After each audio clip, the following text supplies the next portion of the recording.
नमस्कार मेरे दोस्तों। भगवान कृष्ण और राधा ने क्यों नहीं की शादी? आइए जानते हैं पुरानी कथा में इसके पीछे की वजह। जब भी प्रेम की बात होती है तो राधा कृष्ण का नाम सबसे पहले आता है। संसार को प्रेम और स्नेह का पाठ पढ़ाने वाले श्री कृष्ण का नाम हमेशा राधा के साथ ही लिया जाता है। सदियों सदियों से राधा कृष्ण के अमर प्रेम की कहानी उदाहरण के रूप में पेश की गई है। राधा श्री कृष्ण के प्रेम की जीवात्मा और परमात्मा का मिलन ही कहा जाता है। लेकिन जब भी राधा और भगवान श्री कृष्ण के प्रेम का जिक्र होता है तो सबके मन में यह सवाल जरूर उठता है कि जब दोनों के बीच इतना प्रेम था तो कृष्ण ने राधा से विवाह क्यों नहीं किया। ऐसे में चलिए आज आपको बताते हैं कि आखिर कृष्ण ने राधा से शादी क्यों नहीं की। राधा कृष्ण बालपन में मिले थे, तभी उन्हें अपने प्रेम का आभास हो गया। राधा कृष्ण से उम्र में 11 महीने बड़ी थी। श्री कृष्ण राधा से प्रेम करने लगे। दोनों एक दूसरे से विवाह भी करना चाहते थे।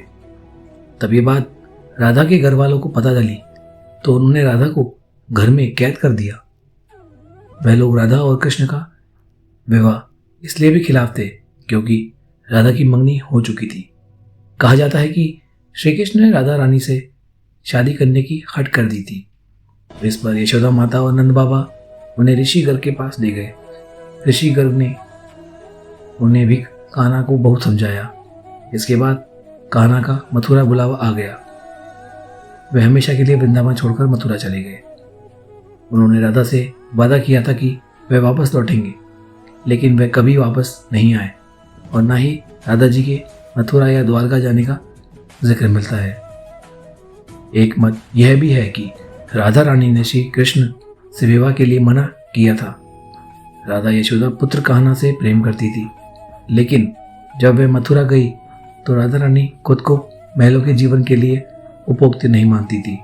लोग चाहते थे कि श्री कृष्ण एक राजकुमारी से विवाह करे, इसलिए राधा ने श्री कृष्ण से विवाह ना करने की ठान ली। यह भी कहा जाता है कि राधा को महसूस हो चुका था कि श्री कृष्ण भगवान का अवतार हैं। वह खुद को एक भक्त मानने लगी थी। राधा श्री कृष्ण की भक्ति में लीन हो चुकी थी।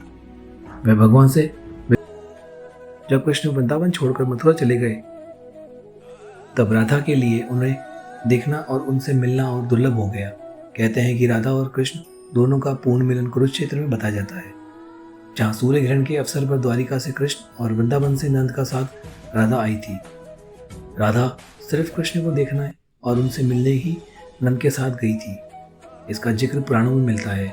इसके बाद राधा और कृष्ण की अंतिम मुलाकात द्वारका में हुई थी। सारे कर्तव्यों से मुक्त होने के बाद राधा आखिरी बार अपने प्रियतम कृष्ण से मिलने गई। जब वे द्वारका पहुंची तो उन्होंने कृष्ण के महल और उनकी 8 पत्नियों को देखा। जब कृष्ण ने राधा को देखा तो वह बहुत प्रसन्न हुए। तब राधा के अनुरोध पर कृष्ण ने उन्हें महल में एक देविका के पद पर नियुक्त कर दिया। कहते हैं कि वहीं पर राधा महल से जुड़े कार्य देखती थी और मौका मिलते ही वे कृष्ण के दर्शन पर देती थी। एक दिन उदास होकर राधा ने महल से दूर जाना तय किया। कहते हैं कि राधा एक जंगल के गांव में रहने लगी। धीरे धीरे समय बीता और राधा बिल्कुल अकेली और कमज़ोर हो गई।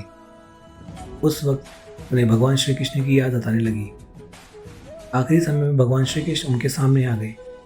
भगवान श्री कृष्ण ने राधा से कहा कि वह उनसे कुछ मांग ले, लेकिन राधा ने मना कर दिया।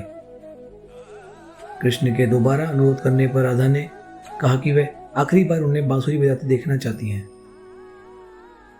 श्री कृष्ण ने बांसुरी ली, बेहद सुरीली धुन में बजाई। श्री कृष्ण ने दिन रात बांसुरी बजाई। बांसुरी की धुन सुनते सुनते एक दिन राधा ने अपने शरीर को त्याग दिया। दोस्तों, यही थी श्री कृष्ण और राधा की अमर प्रेम कहानी। इसलिए राधा ने कृष्ण से और कृष्ण ने राधा से शादी नहीं की। आपको आज की ये कहानी अच्छी लगी हो तो आप मेरे चैनल को सब्सक्राइब करें और नीचे दिए गए बेल आइकन को ऑन करें ऐसी और कहानियाँ देखने के लिए। अब कल मिलते हैं किसी और नई कहानी के साथ। तब तक के लिए बाय बाय।